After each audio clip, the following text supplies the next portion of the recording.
agora em companhia do ex-senador, ex-governador do Paraná, Roberto Requião, e também do deputado federal Henrique Fontana.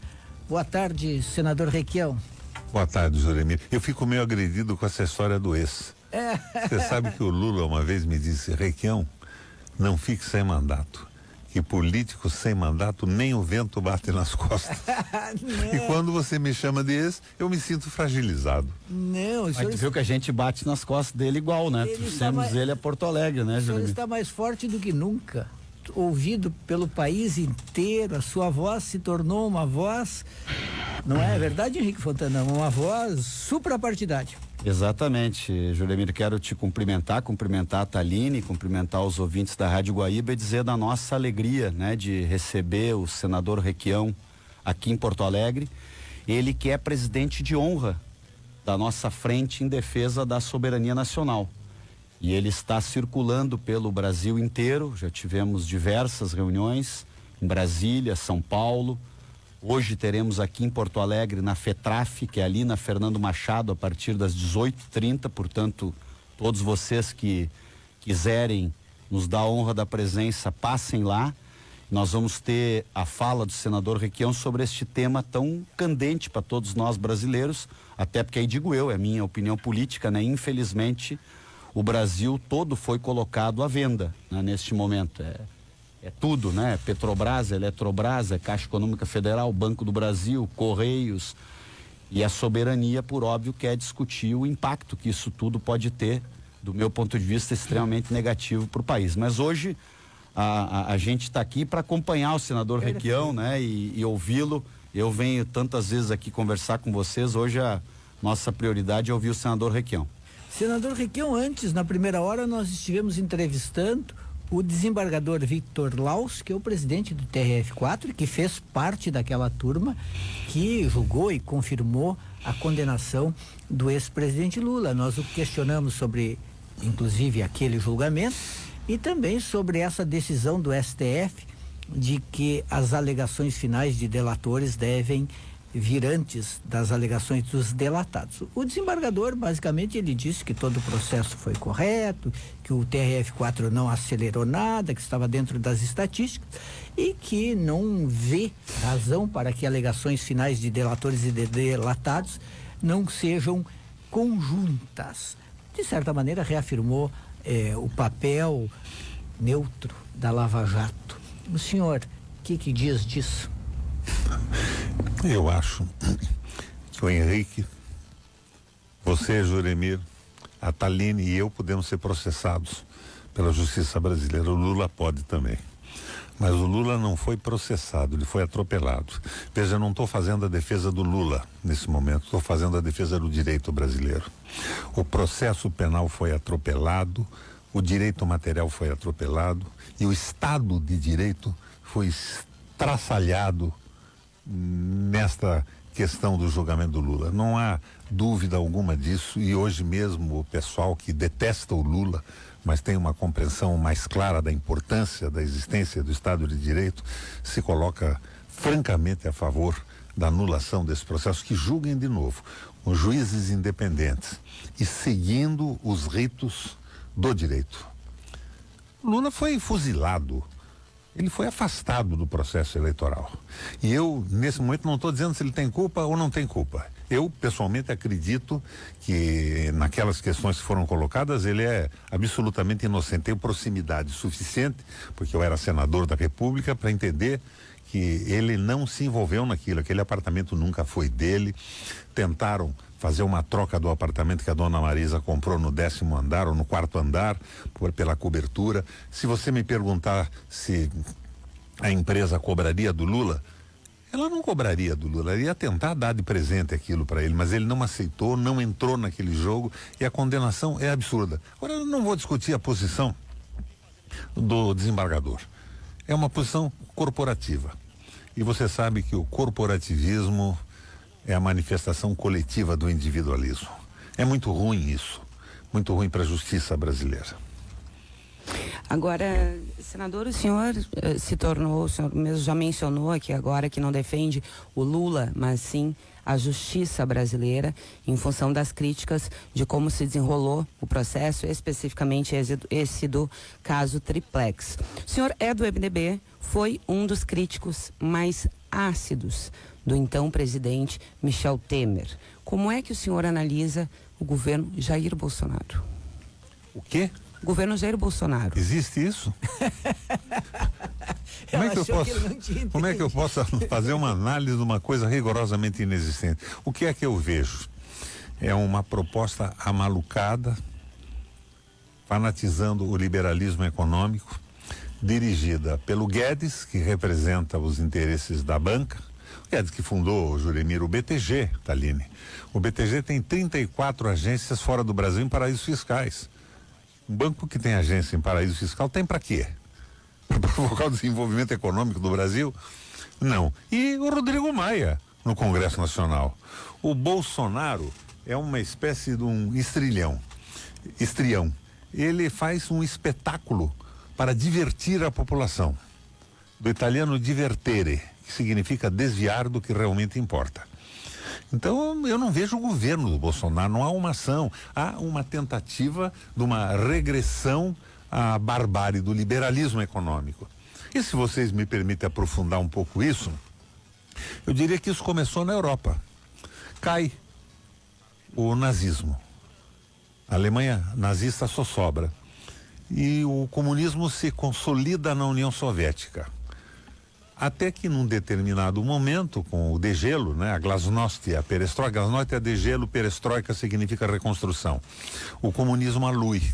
Mas no período em que o comunismo se manteve forte, os movimentos sociais dos trabalhadores, das minorias na Europa, pressionaram os governos e conseguiram conquistas muito interessantes que se constituíram no Estado social, na democracia social. Quando cai a Rússia, eu não vou discutir, porque caiu em função das suas contradições internas, dos seus erros, o capital financeiro que comandava a Europa, os grandes capitalistas, foram para a revanche. E a revanche se suportava num tripé. Primeiro ponto é apoio desse tripé, Juremir. A precarização do Estado. O Estado é substituído pelo poder dado ao Banco Central, que representa o capital financeiro. Segundo ponto de apoio, a precarização do parlamento com o financiamento privado das campanhas. Os parlamentares não representam mais os seus partidos e os seus programas. Representam muito menos os seus discursos de campanha. Eles representam os seus financiadores. E nós vemos que isso se estabeleceu no Brasil de uma forma inexorável, na Câmara de Vereadores de qualquer município, nas Assembleias do Estado e na Câmara Federal e no Senado. Eu não digo que seja absoluta.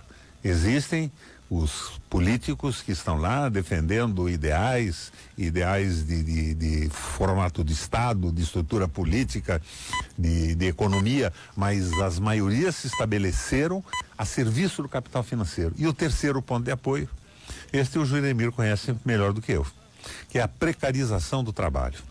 O fim dos direitos trabalhistas, a precarização e o impedimento do funcionamento dos sindicatos para se estabelecer uma regressão ao passado, à barbárie do liberalismo econômico, em que o Estado social desaparece e a economia é comandada pelos detentores do capital financeiro. É uma guerra antiga, ela é bíblica. Mateus 6, 24 a 36. Não podeis servir a dois senhores. Não podeis servir a Deus e a Mamon. E Mamon não significa outro Deus nem o diabo. Mamon é uma palavra que em hebraico significa dinheiro. É o dinheiro se sobrepondo à vida das pessoas, se sobrepondo à fraternidade, se sobrepondo à solidariedade. E o que nós vemos no Brasil é isso.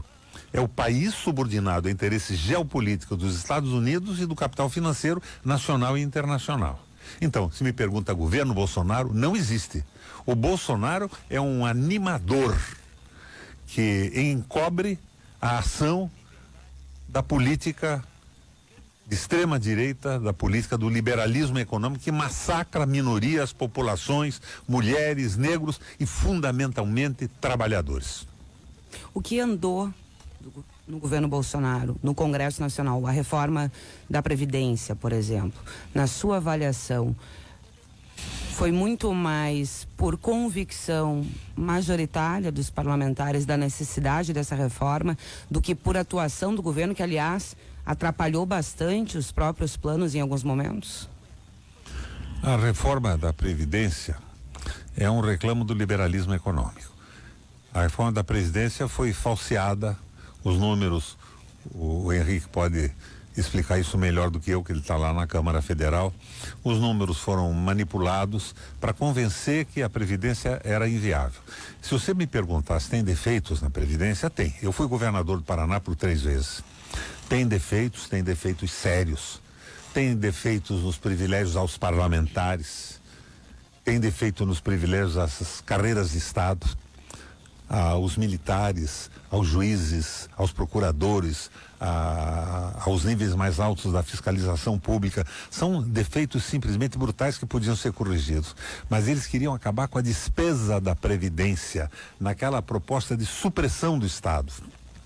Então, agora eles vão tentar fazer uma reforma diminuindo para os grandes grupos econômicos o peso dos impostos.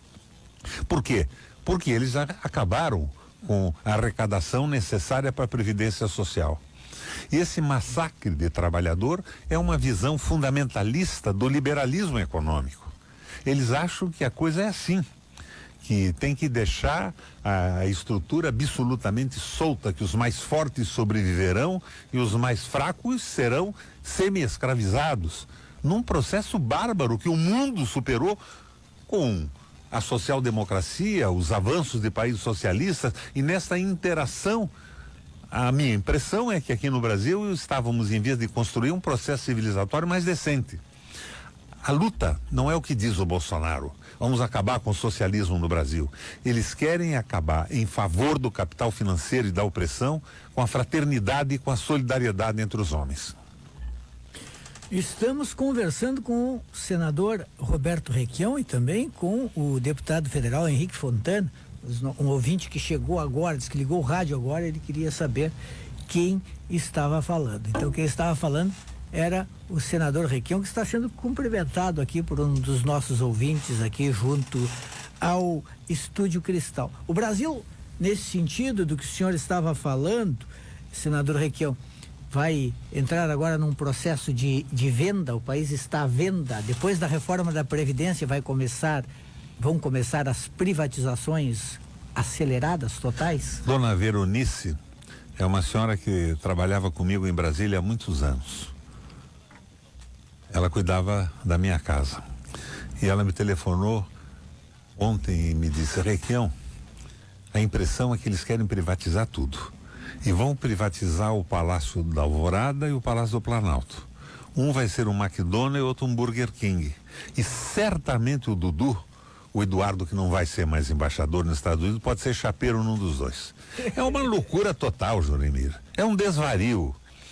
Eles estão acabando com o Brasil. Mas, entre parênteses, isso não começou agora, né? Em 1980... o Brasil produzia industrialmente mais do que os tigres asiáticos. Lembra quais eram? Tailândia, Malásia, Coreia do Sul e China. Nós produzíamos industrialmente mais do que eles.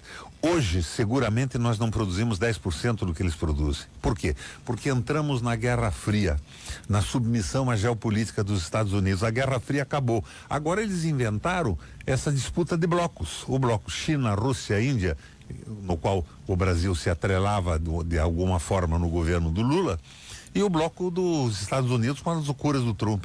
Nós não temos nada com isso. Nós somos um país grande demais para nos subordinarmos a bloco. Nós devemos ter um projeto próprio, como o Getúlio Vargas fez. Foi na época da última guerra que o Getúlio Vargas conseguiu recursos para montar Companhia Siderúrgica Nacional, Petrobras e tudo mais. E nós estamos entregando tudo. Nós estamos nos colocando na condição de um Estado associado aos interesses do capital financeiro dos Estados Unidos. Segunda categoria, sem soberania, sem nenhum cuidado com a população, com a qualidade de vida dos brasileiros. O governo do Bolsonaro é um governo fundamentalmente entreguista. Agora, o que me espanta é ver o Exército Brasileiro entrando de cabeça nisso através dos tais oficiais reformados que integram o governo. Isso me deixa pasmo e muito triste. De fato, é um dado que chama atenção, a participação dos militares no governo. Agora, senador Requião, aparecem denúncias toda hora. Agora apareceu uma denúncia, além da denúncia envolvendo o ministro Marcelo Antônio, existe também uma pessoa lá que disse que parte do dinheiro desse laranjal deve ter sido usado como caixa 2 na campanha do Bolsonaro. Mas o que a gente vê é que isso sai num ou no outro jornal, mas não causa a mesma comoção que esse tipo de denúncia causava antes. Por quê? Porque você está vendo que ocorre um fenômeno muito interessante no Brasil. As elites brasileiras, as que apoiaram o Bolsonaro para implantar um governo neoliberal, tirar os direitos do povo, dos trabalhadores, da nossa indústria, a nossa condição soberana de nação, elas não apoiam o Bolsonaro, mas não apoiam o Bolsonaro porque não gostam dele. Ele é brega, ele se veste mal, ele fala um mau português, ele diz palavrões e diz asneira a cada momento. Esse final de semana ele disse para o sujeito que perguntou pelo Queiroz, ele disse, está na casa, está com a sua mãe. E como ele é presidente da República. E como ele é presidente da República e merece algum crédito, a Polícia Federal e o Ministério podiam vir na casa da mãe desse sujeito procurar o Queiroz. Ou ele, né? É difícil achar o Queiroz, né, senador? Pois é. Uma resposta impressionante. Mas você veja, eles não gostam do Bolsonaro, mas eles estão apoiando o liberalismo econômico, eles estão apoiando o sacrifício do direito dos trabalhadores, eles estão apoiando a desindustrialização do Brasil e estão satisfeitos. Eles fizeram em São Paulo um movimento que chamava-se Direito e Fórum pela Democracia. Me perguntaram, você vai lá, Rick? Eu disse, eu não tenho smoking, aquilo é pra gente fina. Eles, na verdade, estão falando agora em Estado de Direito com medo de que todo esse desvario judiciário que atingiu os nacionalistas, os progressistas, os partidos mais à esquerda, acabe se voltando contra eles. Um promotor independente, um juiz independente, daqui a pouco estão decretando a prisão do Fernando Henrique, querendo prender o Aécio Neves. Então eles inventaram agora esse direito, mas eles não queriam falar, por exemplo, na anulação da sentença do Lula. Para o Lula valia. Agora eles estão com medo que aconteça com eles daqui para frente.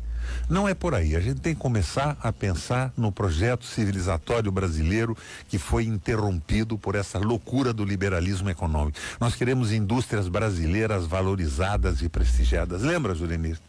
Fernando Henrique tirou a preferência da indústria nacional da Constituição. O Trump outro dia diz, não haverá nação alguma, se referia aos Estados Unidos, se não se proteger a indústria nacional, os nossos trabalhadores. Nós tiramos a proteção da Constituição. Nós estamos numa linha muito ruim, com gente muito ruim. E esta influência vem ao longo do tempo. Eu acho, por exemplo, que hoje o Lula é o símbolo dessa reação. Mas eu fui um crítico do governo do Lula. Eu fiz oposição ao governo do Lula e ao governo da Dilma, porque eu nunca suportei o Meirelles e o Levi, que estavam prejudicando o trabalho e a empresa nacional. Qual é a perspectiva que a gente pode ter? Do governo o senhor já falou, senador. Agora, da atual composição do Congresso Nacional. Eu acredito que o Congresso só muda quando a economia for para o desastre definitivo. Porque não há perspectiva dessas medidas do Guedes darem certo. Então, num determinado momento, o desemprego vai aumentar de uma maneira brutal, as empresas estão fechando. O Henrique me dizia que uma empresa antiga do pai dele foi encerrada há poucos dias atrás, uma empresa de confecção que era familiar, e assim as empresas estão fechando no Brasil inteiro. Agora, tem 1% da população que vai muito bem. Vá num restaurante de luxo à noite que você vai ver que ele está bem frequentado e estão gastando jantares caríssimos. Mas o conjunto da população está indo para o desemprego, essa informalidade que é uma verdadeira loucura, né? Diz que não são mais desempregados, eles são empreendedores. O cara está com uma bicicleta tentando transportar uma quentinha num restaurante para uma casa de um cliente. É o subemprego de forma absoluta, com rendimentos absolutamente ridículos. Então, nós estamos numa crise e o Congresso só vai mudar quando o povo grita mais alto. Reforma tributária vai piorar isso? A defendida pelo governo, pelo menos. Eu sei lá qual é a defendida pelo governo. O que eles estão propondo? Por exemplo, acabaram com a Previdência. Acabaram com a Previdência. A tendência do liberalismo seria diminuir a tributação, principalmente das grandes multinacionais. Porque eles ainda estão com aquela história que o capital externo vai desenvolver o Brasil. Agora veja, Thaline. O comércio mundial teve uma redução de 15%. E se anuncia para o próximo ano uma redução de 30%. Então não existe mais essa possibilidade de tocarmos o país, aliás, nunca existiu, com exportação de commodities agrícolas e minerais. Produtos agrícolas não elaborados e minérios. Não existe mais essa possibilidade. Nós temos que apostar no mercado interno. O que eles fazem em relação ao mercado interno? Aumentam a carga horária dos trabalhadores, tiram os direitos e baixam o salário. Eles estão caminhando para um desastre anunciado e cantado em prosa e verso por todo brasileiro que tiver uma noção mínima da economia. Menos aquele guri que você trouxe aqui para conversar comigo. Né, que é o Cataguiri. Senador, Cataguiri. Deixa eu só lhe interromper para... E a questão do projeto econômico, Thaline, do governo, ele é tão desastroso porque além desta redução brutal no poder de consumo das famílias, pela precarização, empregos precários, salários cada vez menores, o governo também comprimiu completamente os investimentos públicos. Os investimentos públicos estão praticamente paralisados no país. Então, é mais uma das variáveis que poderia retomar um crescimento econômico. E o investimento público foi que tirou a Alemanha nos anos 30 da grande recessão e que tirou os Estados Unidos no New Deal. A Alemanha com Horace Greeley e Albert Schacht, foi um economista que começou com Hindenburgo, viabilizou o desenvolvimento, acabou com o desemprego em 6 meses. Nós copiamos do Schacht, de 23, não de 30, o tal plano que o Fernando Henrique diz que é dele no governo de Itamar. Aquela ligação, a vinculação do real com moedas, a indexação.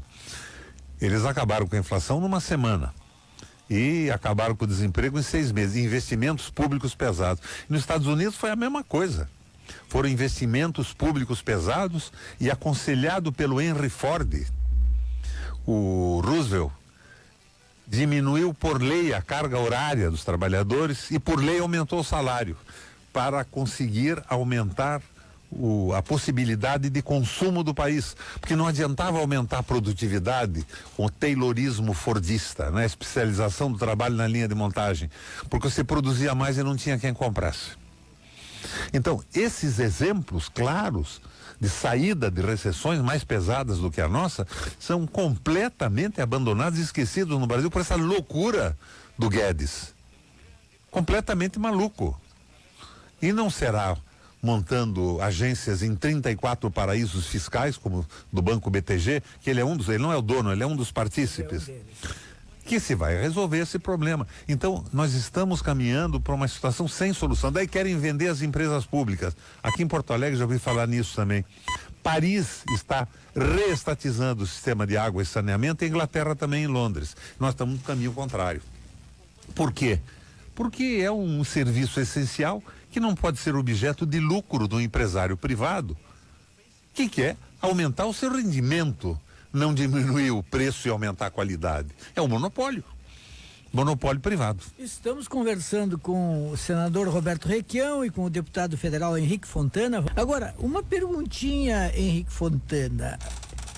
Qual foi a sua avaliação daquela decisão da Câmara dos Deputados de repor quase tudo que o Senado tinha tirado daquele projeto, daquela acabou sendo aprovada aquela lei que muda a questão da legislação de prestação eleitoral de contas? Bom, Juremir, primeiro que nessa questão aí de mudança do sistema político, não ocorreu nada do que era fundamental neste ano, né? Porque não houve, no final não se votou um teto adequado para os gastos de campanha, que é o objetivo central de melhorar um sistema político, tem que ser diminuir o impacto do dinheiro no processo eleitoral. Segunda questão, tem que haver dinheiro público, eu sempre digo isso, porque o senador Requião falou há pouco aí, os mandatos não podem ser patrocinados, né, por grandes interesses empresariais e do mercado, como acontece bastante com a democracia brasileira, melhorou agora um pouco no sentido de que temos um fundo público, e não foi também determinado o limite do autofinanciamento. Ou seja, hoje candidatos riquíssimos podem financiar a sua campanha praticamente inteira, né? Lógico, ali tinham pontos nesse projeto que tu me pergunta, por exemplo, ali tem o retorno dos comerciais, né? Onde os partidos podem conversar com a população. Eu sei que muita gente está me ouvindo e não gosta desses comerciais, mas eles são muito importantes do ponto de vista democrático. E, por exemplo, nós passamos bloqueados todo esse debate da reforma da Previdência, senador.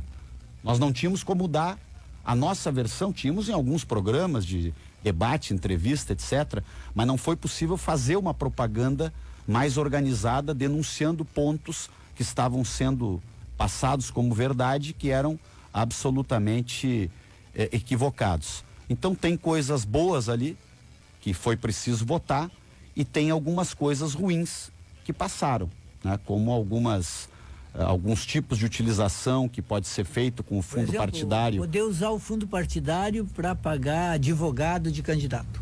Isto. Não, advogado de candidato, eu acho que a parte pior que passou é de poder pagar multas com o fundo partidário. Também, né? também. Porque um advogado, quando você é um candidato, como a guerra jurídica virou parte da disputa eleitoral hoje em dia, muitas vezes para tu conseguir enfrentar uma campanha, tu tens que ter um sistema jurídico muito forte, porque infelizmente uma parte da disputa de poder passou para o terreno judicial, né? Vamos debater um pouco melhor isso? Vou interrompê-lo um pouquinho, porque eu preciso chamar o nosso colega, o repórter Lucas Rivas. Juremir, nós estamos aqui falando ao vivo da Procergues, na zona sul de Porto Alegre, onde o governador gaúcho, Eduardo Leite, está concedendo uma entrevista coletiva. Ele esteve reunido a manhã inteira, segue também reunido durante a tarde com deputados e secretários, discutindo os projetos de reestruturação. Mas tá chegando o áudio aí, Juremir Italini. Tá dando um pouquinho de som replicado, Lucas, mas tá dando para entender bem. Tá reverberando. Vamos fazer o seguinte, eu vou procurar aqui um melhor contato e logo eu volto com um resumo aqui do que falou o governador, tá certo? Perfeito. Senador, o senhor quer aprofundar o assunto colocado pelo... Quero. Eu não gostei muito da forma que vocês colocaram isso. Como é que surge essa história de remuneração de políticos? Na Grécia Antiga, o povo se reunia na Ágora, não eram os escravos, não era uma democracia relativa, mas os pobres não podiam assumir cargos públicos, porque eles tinham que viver do seu trabalho. Eles não tinham como se dedicar a um cargo que correspondesse a uma função, a um serviço público. Então a Grécia inventou a remuneração dos parlamentares, dos agentes públicos da época, para possibilitar que as pessoas pobres pudessem participar da administração pública também, porque senão só os ricos poderiam preencher cargos como hoje, de vereadores, deputados, senadores e tudo mais. Os pobres não poderiam participar. Este caso do dinheiro público no processo eleitoral é interessante. Você imagine um Sérgio Moro e um Deltan Dallagnol resolverem, de repente, que o Juremir e o Requião não devem participar da política do Rio Grande e do Paraná. Eles inventam algumas multas eleitorais e se tiram do jogo. Quando um partido utiliza o recurso eleitoral para pagar uma multa, ele está, de certa forma, diminuindo o recurso das campanhas. Ele não está jogando fora, não, esse dinheiro está roubado, não. Ele seria gasto de uma forma ou de outra. Eu acho que isso nos coloca os políticos, principalmente os mais pobres, à mercê das infrações do judiciário. Eles podem ser retirados do problema através de multas rigorosamente absurdas que eles não podem pagar. E se transforma num instrumento de exclusão dos progressistas quando você tem um judiciário direitista, conservador. Então essa interpretação de que é um absurdo não pagar o advogado, quem é que vai pagar o advogado para um operário que é injustiçado pela justiça eleitoral, se o salário mínimo que ele participa, que ele recebe, não dá condição para isso? Não pode cobrar, ele está fora do processo político por toda a vida, porque tem uma dívida com a justiça. Nós temos que interpretar isso de uma forma mais ampla, mais abrangente. Eu não acho que seja um problema. Agora, desculpa, não, é que o deputado Henrique Fontana se dedicou muito tempo e a questão da reforma política é uma das suas bandeiras. O senhor foi relator de uma das reformas políticas, uma das tantas que infelizmente acabou nas gavetas do Congresso Nacional. O PT votou a favor de muitos desses pontos que são considerados retrocesso em relação à legislação atual. Como é que o senhor se sente? O PT fez alguns votos que de fato são contraditórios, porque havia ali um processo, e o parlamento tem situações como essa, né, onde era preciso compor uma maioria que aprovasse o projeto com as partes positivas do projeto, né? E alguns entendiam que não, queriam derrotar. Por exemplo, houve uma grande disputa porque determinados setores querem retirar o financiamento público das campanhas, né? O senador Requião colocou aqui um exemplo ainda mais aprofundado, né? Do meu ponto de vista, porque algumas pessoas às vezes têm uma visão, eu compreendo, mas não é, me perdoem dizer com essa, eu estudo isso e me dedico há muito tempo. As pessoas dizem, não, quem quer ser candidato, alguns que colocavam na tribuna isso, quem quer ser candidato tem que conseguir o dinheiro.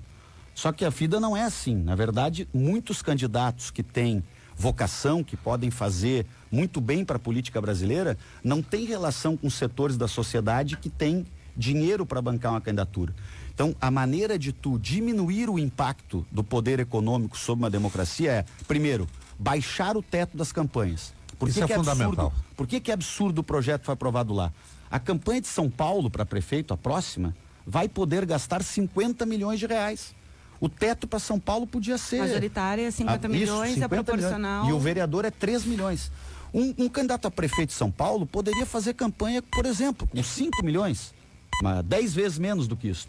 E, portanto, não seria o volume de dinheiro que alguém consiga arrecadar que vai fazer a diferença no número de votos que a pessoa faz. Então, primeiro, baixar o valor das campanhas. Isso é fundamental. E tornar, portanto, mais parelho o jogo eleitoral. E este pouco valor, eu entendo que a maioria deve vir de um fundo público que deve ser complementado por financiamento de pessoas físicas com baixo valor. Também tem que botar teto para pessoa física. Porque senão a pessoa física que é super rica pode colocar 1 milhão na candidatura do João e 0 na candidatura do Antônio e ela decide a favor do João pelo dinheiro e não pelo voto, que tem que ser igual para todo mundo. Aliás, foi a tese que vitoriosa no Supremo Tribunal Federal que retirou o financiamento empresarial de eleições porque ele desemparelhava, ele não respeitava a base da democracia, que é um cidadão, um voto. Não pode ter um cidadão com 10 milhões e outro com 0, porque daí um cidadão, um voto fica superado, né? O seu André é pedreiro, Dona Maria é doméstica. Os dois têm uma renda de salário mínimo, mas têm uma vontade danada de participar do processo político e mudar a vida deles e das pessoas de uma forma geral. Eles têm essa visão fraterna e solidária que faz com que uma pessoa entre no processo político pensando que vai mudar o mundo. Daí, no dia seguinte, um adversário de um partido mais elitista entra com uma ação absolutamente impossível contra eles. Eles não podem contratar um advogado, saíram do processo político imediatamente. O partido tem sim que cuidar do custo da defesa desses trabalhadores. Lucas Rivas? Oi, Lucas. Oi, Jurimer, tudo bem? Agora sim, aqui retomado aqui o Melhor Contato. Segue então o governador Gaúcho, ele está trazendo dados então a respeito desta reunião que ele participa nesta segunda-feira com secretários de Estado, deputados e aliados. O governador Gaúcho, Eduardo Leite, ele confirmou que devem ser enviados então 6 projetos, pelo menos 6 projetos devem ser encaminhados pelo Poder Executivo, entre eles propostas de emenda à Constituição para alterar, para atacar principalmente as atuais gratificações, o abono família e também o plano de carreira tanto de servidores por parte do magistério quanto por parte da área da segurança pública. Segundo o governador Gaúcho Eduardo Leite, 80% da folha salarial acabam sendo deslocados então para o pagamento destas 2 categorias. A tendência a projeção por parte do governo Gaúcho é de que nos próximos 10 anos haja aí uma potência fiscal, ou seja, uma economia de até 25 bilhões de reais. O governador Gaúcho Eduardo Leite não quis trazer muitos detalhes, para a imprensa a respeito do teor, do conteúdo exato destes textos, pois ele se comprometeu para divulgar com os próprios sindicatos. Por isso, a partir da próxima quarta-feira, então, haverá o início dessas rodadas de negociações. O chefe do Executivo do Estado, então, pretende ouvir todas as categorias e, assim, discutir os textos que serão encaminhados para o Poder Legislativo para serem discutidos. A tendência de que esses projetos afetem servidores de todos os poderes do Rio Grande do Sul. Também Eduardo Leite, ele trouxe um dado pertinente, reforçando então aí que a folha salarial bate na casa aí de R$1,5 bilhão e 80% acabam sendo consumidos então para suprir justamente os salários de professores e de policiais militares. A tendência é que esses projetos então sejam elaborados, serão discutidos então com os próprios servidores que atuam nestes segmentos para rever bonificações e gratificações, principalmente como quinquênios e os triênios. A tendência também é que, conforme informações aqui repassadas pelo Poder Executivo Gaúcho, é de que nenhum direito adquirido será suprimido, ou seja, essas alterações vão valer apenas para os novos servidores que ingressarem então no quadro do funcionalismo estadual. Juremir e Tallini. Muito obrigado, Lucas.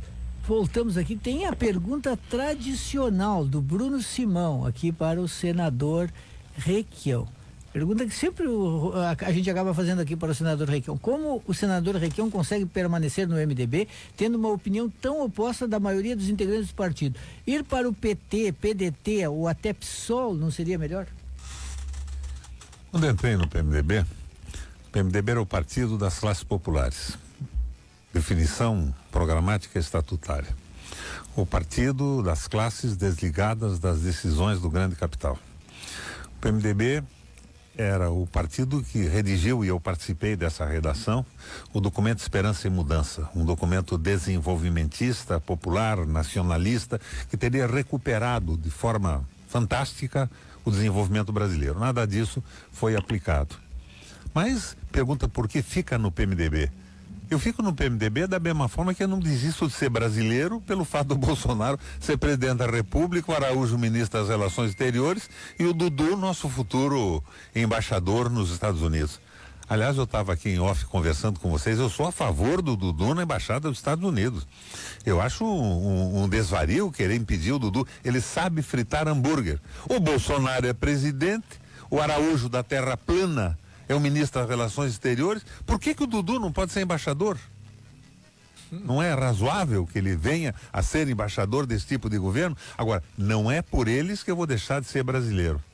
E eu faço política do mesmo jeito que sempre fiz. A minha posição é extraordinariamente clara a respeito de tudo.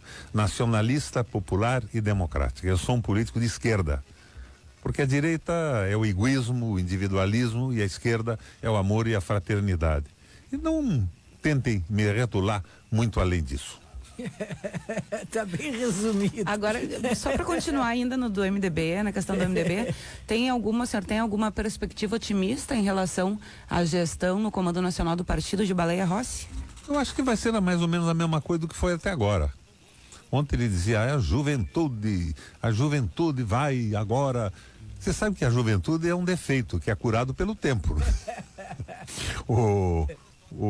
Aquele famoso teatrólogo do Rio de Janeiro lá, falava das freiras de passeata, como era o nome dele, o Nelson Rodrigues, ele dizia o seguinte quando lhe perguntavam, Nelson, qual é o seu recado para a juventude? Ele dizia, envelheçam, amadureçam, meus filhos. É claro que a coisa não é esse hegelianismo puro da luta das gerações. Nós temos que ter política, temos que ter proposta, e eu não demonizo o PMDB como não demonizo o PT. Eu só acho que o PT hoje no Brasil tem muito mais proximidade com o trabalho, muito mais identidade com a vida das pessoas simples, das minorias, que esses outros partidos que se elitizaram e elegem parlamentares a partir do seu poder econômico e possibilidade de mobilização em campanhas eleitorais. Mas eu acho que tudo isto muda o ano que vem, quando o fracasso desse neoliberalismo tolo do Guedes se manifestar concretamente na vida das pessoas. Daí o Congresso vai acordar. Agora, o Congresso hoje é o pior possível. O Senado hoje é uma barbaridade em termos de posições. E foi aquele tsunami do Bolsonaro. No dia 7, eu tive notícia das empresas de pesquisa que eu seria o senador mais votado proporcionalmente à população do estado do Brasil. No dia 8 eu perdi a eleição para o Senado. Isso aconteceu no país inteiro. O WhatsApp dizia que eu tinha uma aposentadoria de 450 mil reais por mês, que eu batia na minha mulher, que tinha boleto. Aquela canalice toda, a fraude dos fakes, e me tiraram do jogo. Era a novidade. E a novidade é a pior possível. O Paraná hoje não tem senador em Brasília. Tem o Álvaro Dias, um outro milionário lá que é o dono do Positivo, Oriovisto Guimarães e o Oswaldo Aras. São absolutamente nula a participação deles. Cada um cuidando dos seus próprios interesses. Mas isso tudo vai mudar. Esse momento foi muito ruim. E o sinal positivo que a gente recebe hoje, Thaline e Juremir, é a eleição de Portugal. A Geringonça ganhou a eleição. É uma coligação de partidos de esquerda que passou a se opor ao liberalismo econômico, a contrariar a austeridade fiscal, investir, sim, deficitariamente, porque um país não é uma casa em que você investe o que ganha. E tem mais ainda, o empréstimo é a essência que dá vida ao capitalismo. Se um país não investe em infraestrutura para dar possibilidade de crescimento econômico, ele desaparece. Subiram o salário mínimo, passaram a pagar um salário maior para os aposentados e estão saindo da crise europeia como o único país que está saindo da crise europeia. Eu acho que os sinais estão dados. A eleição da Argentina. Desemprego de 17%. 17 para 6,7. 4 ainda não. 4 era o Lula e a Dilma num determinado momento aqui, né? Depois, em função de alguns erros na economia, a coisa piorou e da agressividade do capital financeiro contra o governo. Então, eu acho que a eleição da Argentina nos dá um sinal. Essa gente não vai ficar muito tempo no governo. Como é que é possível se ter um governo em que o ministro das Relações Exteriores diz que a Terra é plana? O senhor é candidato no ano que vem? Eu sou um ativista político. Posso ser ou posso não ser. Eu já fui prefeito de Curitiba, eu fui governador 3 vezes do estado do Paraná e fui senador 2 vezes. Eu acho bacana isso, mas não é indispensável. Eu gostaria de ver a mudança da política econômica, da estrutura, da organização eleitoral do Brasil. Isso para mim vale muito mais do que um mandato. Então, para mim não é essencial mais ter mandato. Agora, é fundamental participar do processo. E porque o momento é de pensar em candidaturas, Henrique Fontana. Por exemplo, aqui em Porto Alegre, como é que está a costura de uma aliança entre os partidos de esquerda para tentar ganhar a prefeitura de Porto Alegre? Olha, Juremir, ela está muito boa, do meu ponto de vista. Inclusive, esta nossa atividade hoje, que o senador Requião e também o ex-ministro Patrus Ananias vão fazer as falas centrais, e a Manuela também, né, vai estar na mesa. É quase certo que o PT vai apoiar, vai estar numa chapa com a Manuela. Sim, a tendência é muito forte. Aliás, nós todos queremos que diversos partidos e pessoas sem partido estejam nesta aliança, né? Que é uma aliança realmente em torno de uma visão programática de começar pelas cidades a mudar esta realidade que o senador Requião acaba de colocar, que eu também tenho esta avaliação do desgoverno que a extrema-direita está fazendo no país. Hoje à noite, Juremir, como um sinal muito forte, eu quero aproveitar e convidar as pessoas de novo a partir das 18h30, no auditório da FETRAF, que fica ali na Fernando Machado, nós vamos estar com esta atividade, então, né, do lançamento da Frente em Defesa da Soberania Nacional e com lideranças de um amplo espectro partidário, de movimentos sociais, pessoas sem partido, mas grandes lideranças do PSOL, do PSB, do PDT, do PT, do PCdoB, estarão presentes neste nosso evento de hoje. E a fala de fundo será a fala do nosso senador Requião. Então, todos vocês que nos acompanharam, né, aqui pela Rádio Guaíba e quiserem estar lá conosco pessoalmente, não deixem de ir. E então, objetivamente, fechando com a pergunta do Juremir, eu acredito que é cada vez mais forte a tendência em torno de uma ampla aliança em torno da candidatura da Manuela a prefeita de Porto Alegre. Vai conseguir colocar o PSOL, o PDT nessa aliança? O PT topa fazer prévias? Olha, eu acho que diante da candidatura da Manuela, a minha visão, eu gosto da ideia de primárias, até durante o almoço estávamos conversando, eu e o senador Requião, agora há pouco, mas aqui em Porto Alegre, neste momento, eu não estou vendo tanta importância para isso. Eu acho que há, sim, uma consolidação tão forte do nome da Manuela, que a costura deve ser pacienciosa, muito diálogo entre os partidos, né? Setores que também não estão dentro dos partidos, que hoje a política não se faz só dentro dos partidos. Tem muita gente que quer participar dessa movimentação toda e que não está naquele dia a dia dos partidos. Agora, o que nós não podemos errar, na minha opinião, Juremir, Thaline, ouvintes da Guaíba, é de querer antecipar a consolidação da chapa inteira, né, Thaline? Primeiro nós temos que ver quem está disposto a compor em torno do nome da Manuela, ampliar ao máximo e depois, na sequência, mais perto da eleição, definir a composição final da chapa. E eu particularmente tenho participado de muitas conversas, sempre respeitando cada partido, outros candidatos, mas muito com este foco.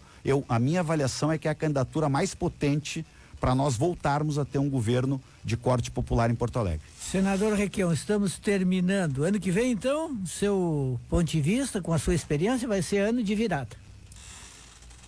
Eu acho que hoje, por exemplo, se você falar em eleição, no Paraná, o Bolsonaro fez 74% em Curitiba e no estado. É muito difícil.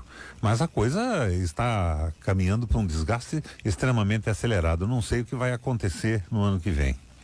Eu acho que o ano que vem será o ano da desmoralização total do liberalismo econômico no Brasil.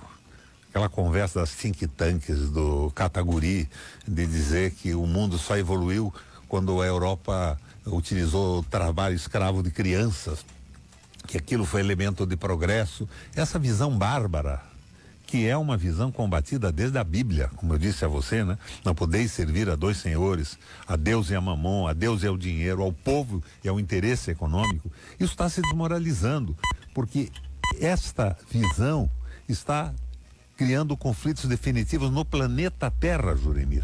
Muito bem. Final de programa. Muito obrigado, Henrique Fontana. Obrigado ao senador Roberto Requião.